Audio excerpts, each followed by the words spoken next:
Good morning. Today we are reading from the sixth book of the Left Behind series. This book is called Assassins, and today I am going to be reading chapter 7.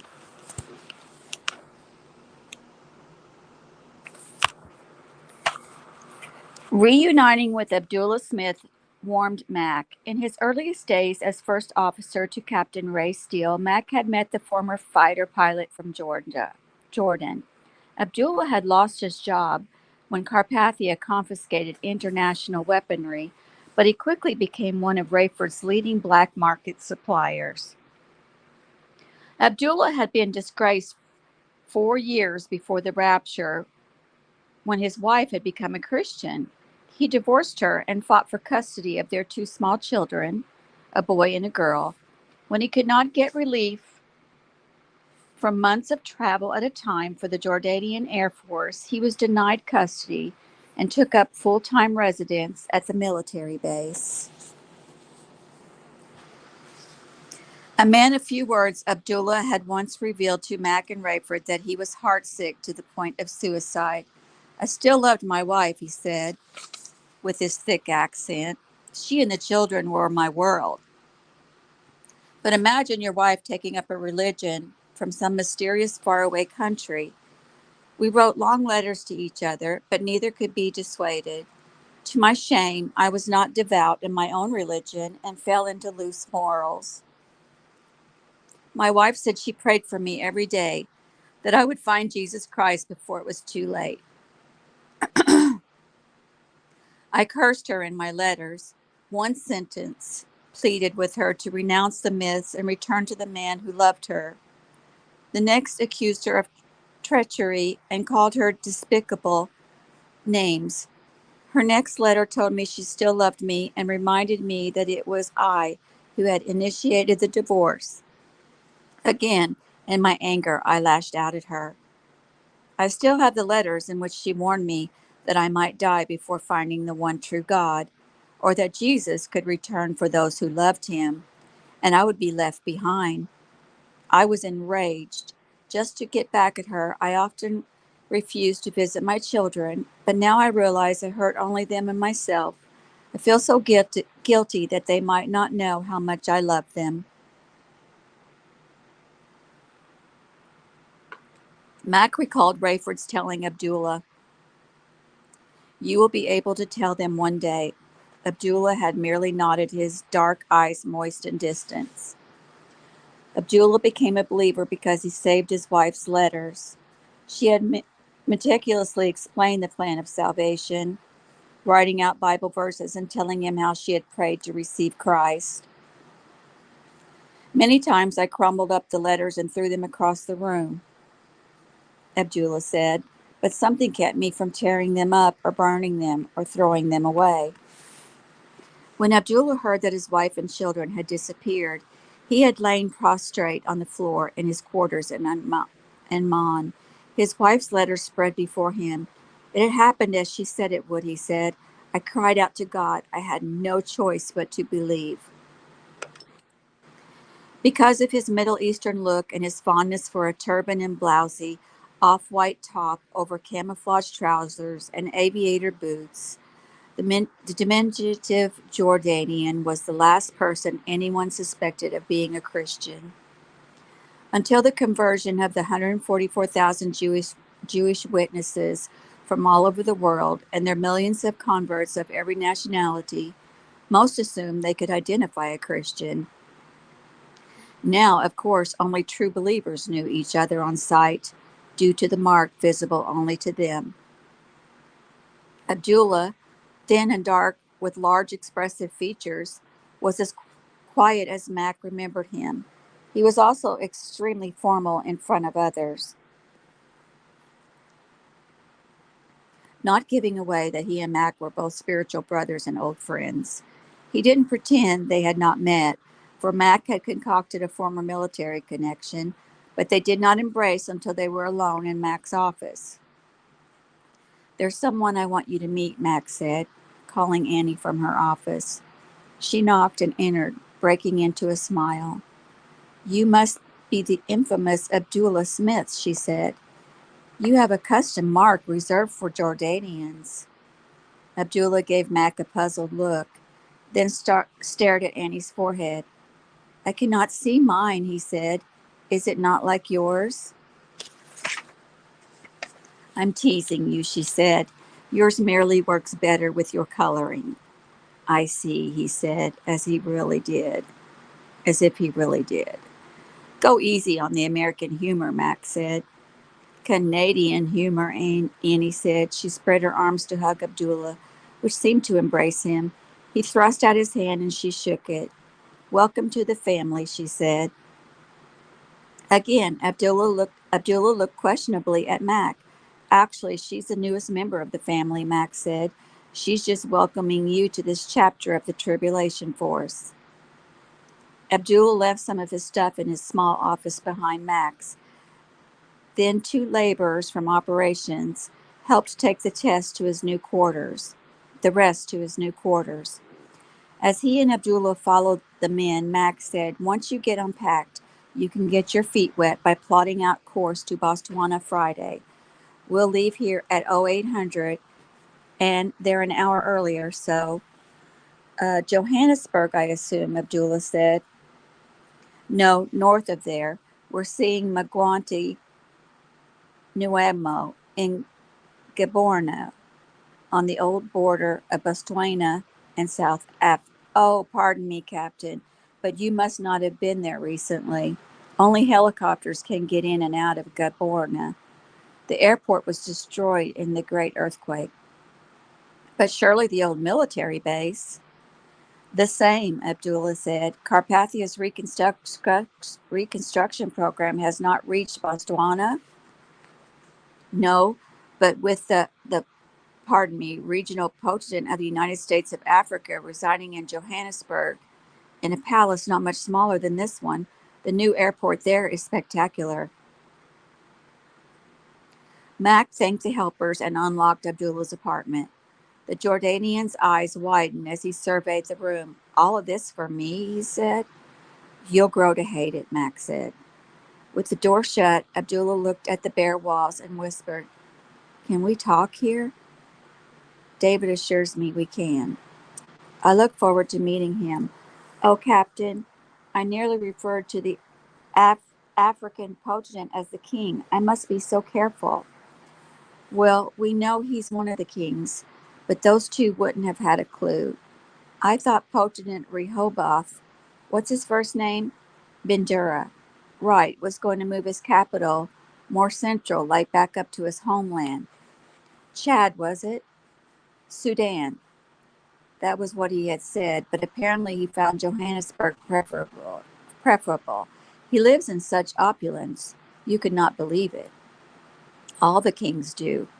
What do you make of that, Captain? Abdullah was whispering. Has Carpathia bought their cooperative? Max shrugged and shook his head.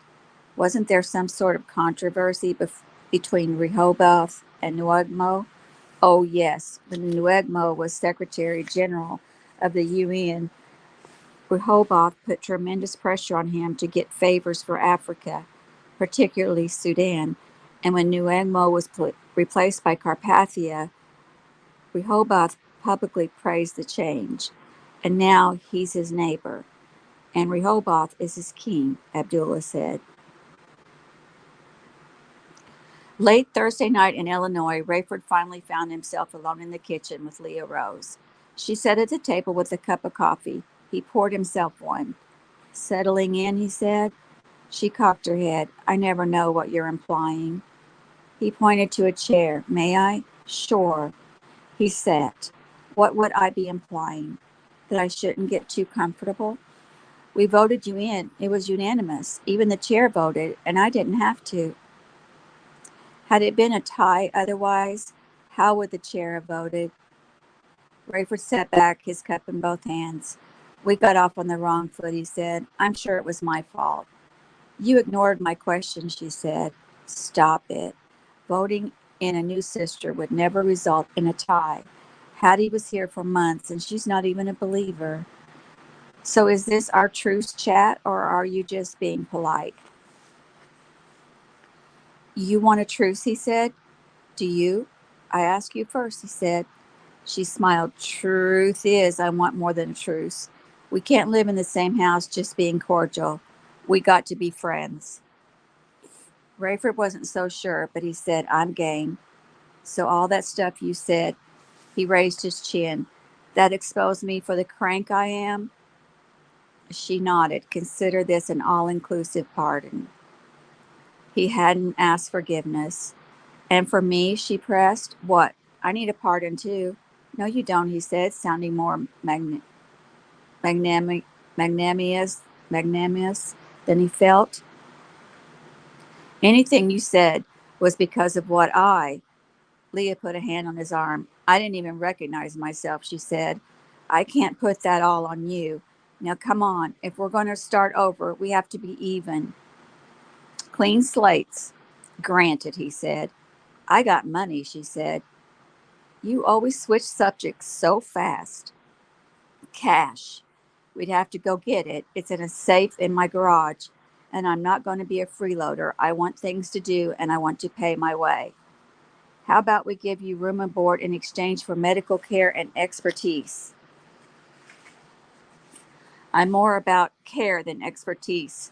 I'm no replacement for Floyd. We're grateful to have you, but you need money too. When can we get it? Rayford pointed to her cup. She shook her head. How much are we talking about? He said. When she told him, he gasped. In what denominations? 20s, all in one safe. I couldn't fit another bill in there, she said. You think it's still there? The GC must have torn the place apart looking for you. The safe is so well hidden, we had to remind ourselves where it was. Rayford rinsed out the cups. Sleepy, he said. No. Want to go now? Mac and Abdullah met with David Friday morning. Once introductions were out of the way, David asked if either had an idea where the 144 computers in the Condor cargo hold could be put to use for the cause. I can think of lots of places, Max said, but not one on the way to Africa. I can, Abdullah said. There's a huge body of underground believers in Hawaii. Many professionals, and they could... Hawaii, David said. In Kuwait? Yes, I have a contact in cargo.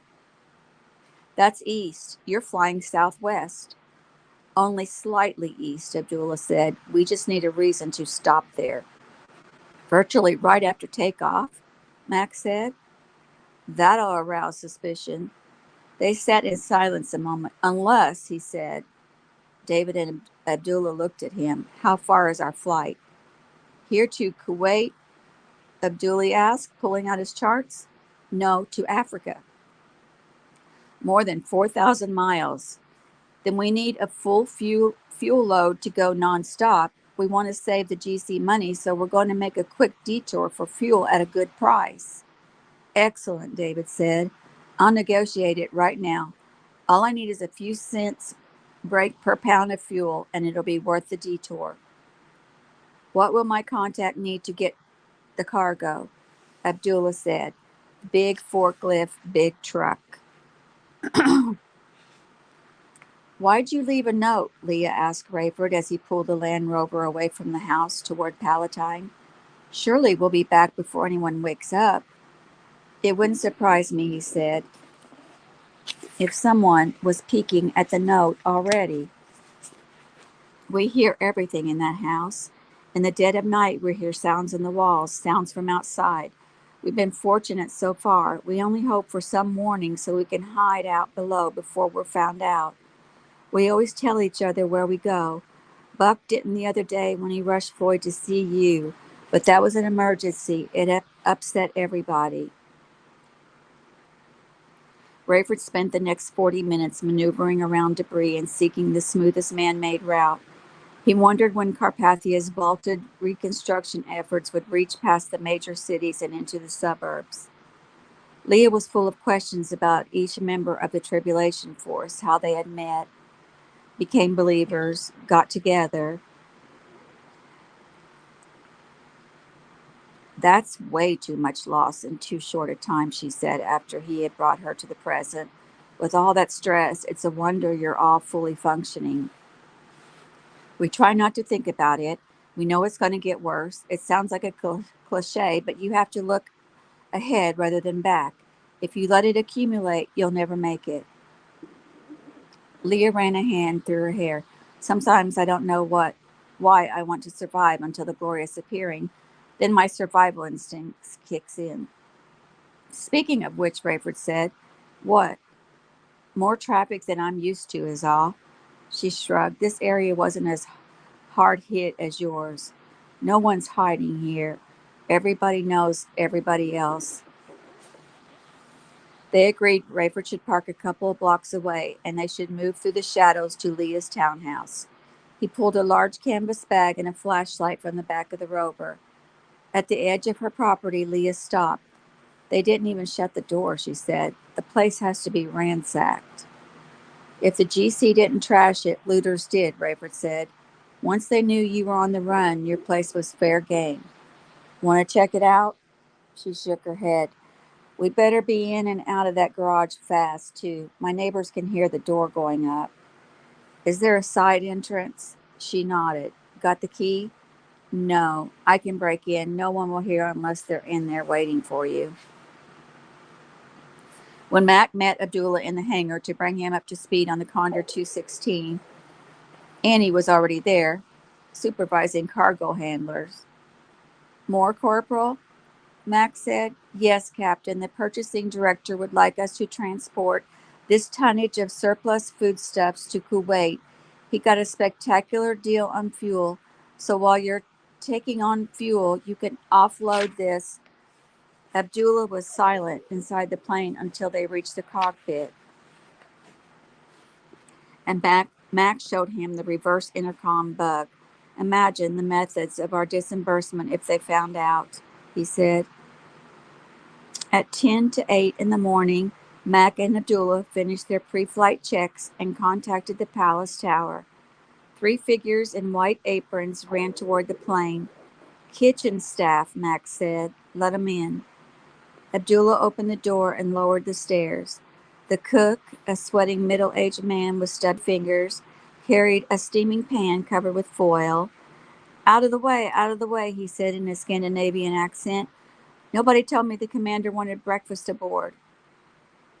Abdullah stepped back as the cook and his two aides hurried past. Then how did you know? He said. The cook hurried into the gallery and barked orders. Distracted by Abdullah's hovering, he turned. Was that rhetorical, sarcastic, or a genuine question?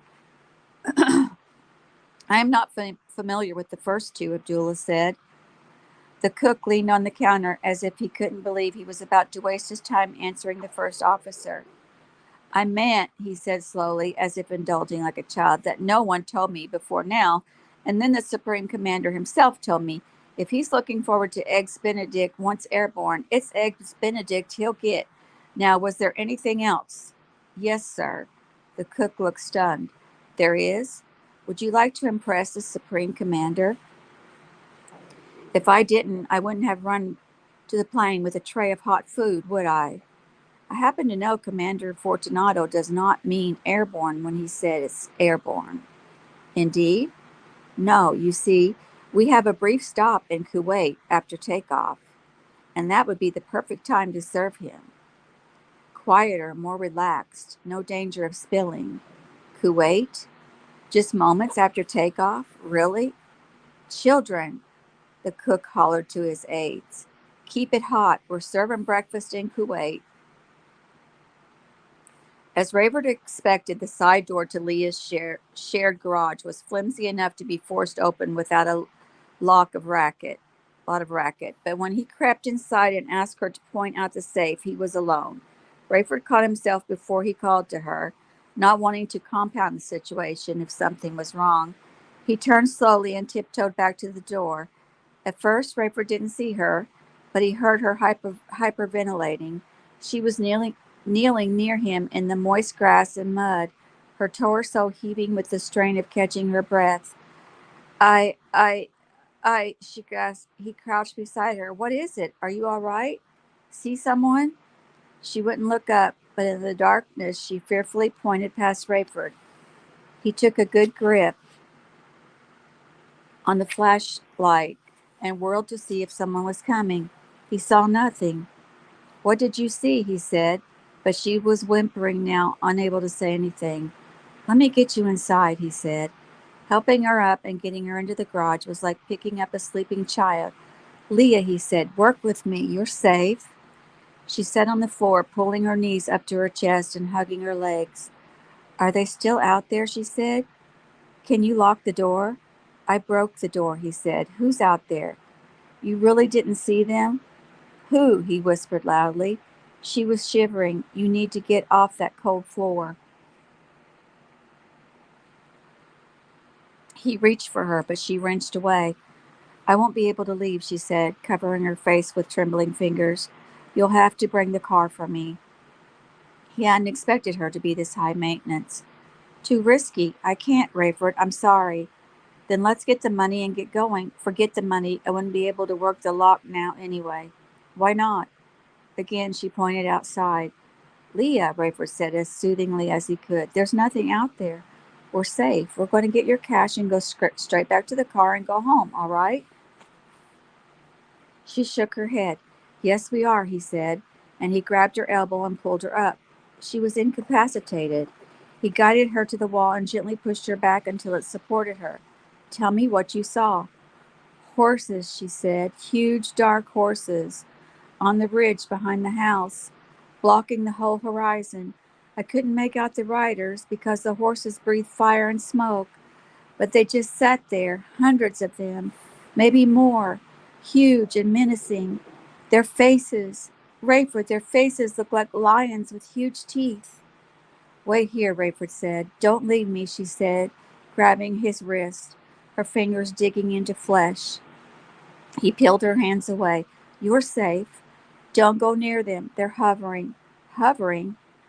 Their feet are not touching the ground. Tyson didn't think they were real, Rayford said. Tyson saw them? Didn't you read his message about this? I don't have a computer anymore.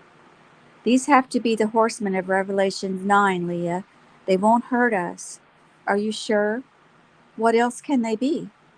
Leah seemed to begin breathing easier, but even in the faint glow of the flashlight, she was pale. Let me go check, he said. Think about the safe and the combination.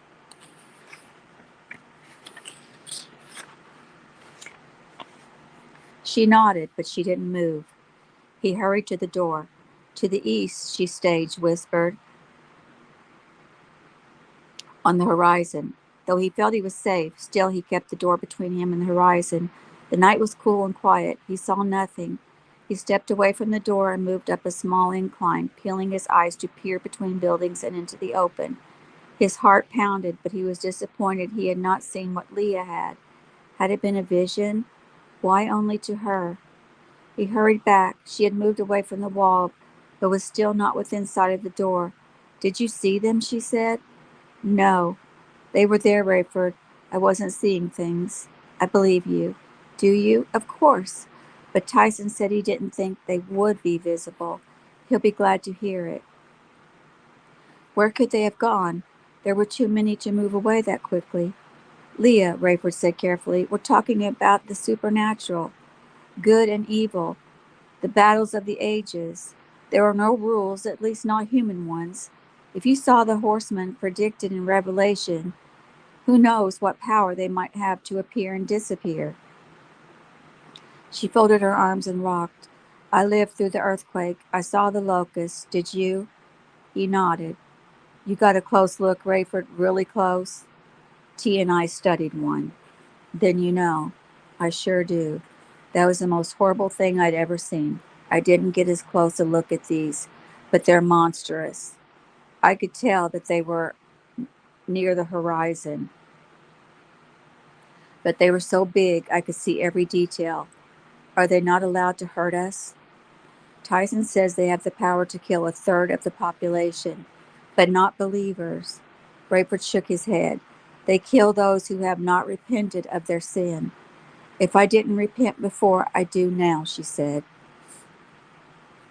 With the cook, his helpers, Fortunato, and his two aides aboard, Mac taxied out the hangar and onto the airstrip south of Global Community Palace. Once airborne, he greeted the passengers over the intercom, informing them of the brief stop in Kuwait, then the 4,000-mile flight to Johannesburg. Within seconds, there came a loud rapping on the cockpit door. That would be Leon, Mac said, nodding for Abdullah to unlock the door. It's time you met him anyway. Leon ignored Abdullah. What's with the stop in Kuwait, Captain? I have a schedule. Good morning, Commander, Mac said. Our new officer assures me we will land in plenty of time for your meeting. Sir, Abdullah Smith, meet Supreme Cap. In due time, Fortunato said. What's in Kuwait? 2 birds with 1 stone, sir, Max said. Director Hasid found a bargain on fuel, and our new cargo chief combined some deliveries as long as we're headed that way. All told, we're saved the administration thousands. You don't say. Yes, sir. And your name again, young man? Abdullah Smith, sir. I'm hungry anyway. Could you use some eggs Benedict this morning, Officer Smith? No, thank you, sir. I ate earlier. Captain McCollum, I would have appreciated knowing of the schedule change in advance. As I said, sir, it's really not a schedule change per se, just a bit of a route change. The door slammed shut. Abdullah looked at Mac with his brows raised. Charming man, he said. Mac depressed the button beneath his chair and listened to the cabin. Carl, how are my eggs coming? Enough for all of us, yourself included? Yes, sir, Supreme Commander, sir. I shall serve them on the ground. Well, let me rephrase that. I shall serve them when we're on the ground temporarily in Kuwait. I'm hungry now, Carl. I'm sorry, sir. I was led to understand that you prefer the quiet and lack of bouncing around that might be afforded while we're refueling. Who told you that? The first officer, sir. The new man? He didn't even know me. Well, we'll see about this. Mac clicked the button and turned the switch so he could speak directly from his mouthpiece to Abdullah's headset. In one breath, he repeated what he had just heard. Thank you, Abdullah said as the door resounded yet again. Your name again, officer? Leon said. Smith, sir. You told the cook to serve breakfast in Kuwait rather than in the air? I merely informed him of our slight route change and suggested that you might appreciate it more if. So it was your idea. You told him what you thought I'd like, yet you and I never met?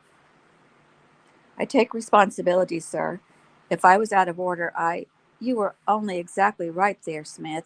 I just wondered how you knew how much I hate trying to eat, especially a dish like that, while bouncing around up here. No offense, Captain. Mac was tempted to call him Leon and tell him no offense taken. But he just waved. The condor virtually flew itself, but Mac liked to give the impression, as Rayford liked to say, of keeping my eye on the road and my hand on the wheel.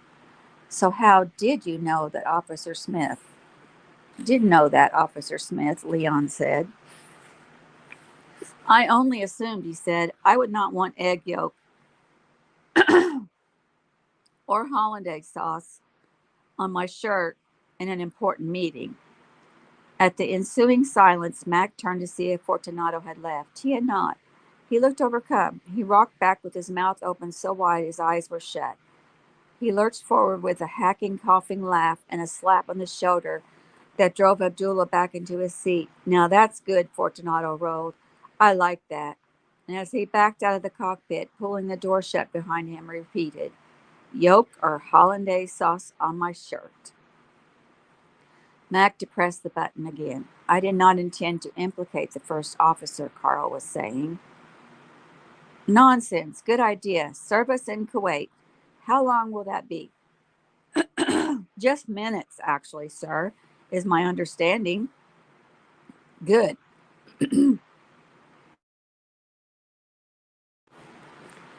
Good. This way I'll go into my meeting with a clean shirt. You should have thought of that, Carl.